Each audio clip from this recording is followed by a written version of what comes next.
इमाम साहब, मेरा दो सवाल हैं छोटे छोटे कि हम अल्लाह ताला को क्या ईश्वर भगवान इस नाम से पुकार सकते हैं? और दूसरा ये कि उम्रा और हज के लिए क्या बाल मुंडवाना जरूरी है या छोटे छोटे उसमें कटिंग करवा सकते हैं ये? अल्लाह ताला ने आपके पहले सवाल का जवाब खुद कुरान मजीद में दे दिया है कि अल्लाह को हर अच्छे नाम से पुकार सकते हैं। अल्लाह ने अपना कोई नाम नहीं रखा हुआ। ये अल्लाह का लफ्ज़ भी अरबों ने इख्तियार किया है। अरबी ज़ुबान में जो माजी की तारीख़ है उसमें यही लफ्ज़ ईल था।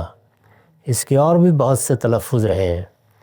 ऐसा ही मामला दूसरे अल्फाज का है, लेकिन उसमें यह बताया गया है कि अल्लाह का नाम उसके शायान शान होना चाहिए, यानी वो नाम ऐसा हो जिसके मानी अच्छे हैं। तो इसी को अल अस्माउल हुस्ना से ताबीर किया है। अल्लाह ताला के बहुत से नाम हैं जो सिफ़ाती नामों की हैसियत से कुरान में भी आए हैं। तो आप जिस नाम से चाहें पुकारें, ये देख लीजिए उसके मानी में कोई ख़राबी नहीं होनी चाहिए। इनका दूसरा सवाल क्या था? बाल कटवाना जो है वो जो ये दोनों सूरतें हैं। कुरान मजीद के अल्फाज ये हैं कि मुहल्लिकीन और मुकस्सिरीन, चाहें तो आप सारे बाल मुंडवा दें और चाहें तो आप जैसे हम आम तौर पर थोड़े बाल उतरवाते हैं, जिसे हजामत बनाना कहते हैं, वो कर लें। दोनों सूरतें जायज़ हैं, लेकिन ज़्यादा फजीलत पूरे बाल मुंडवाने की है।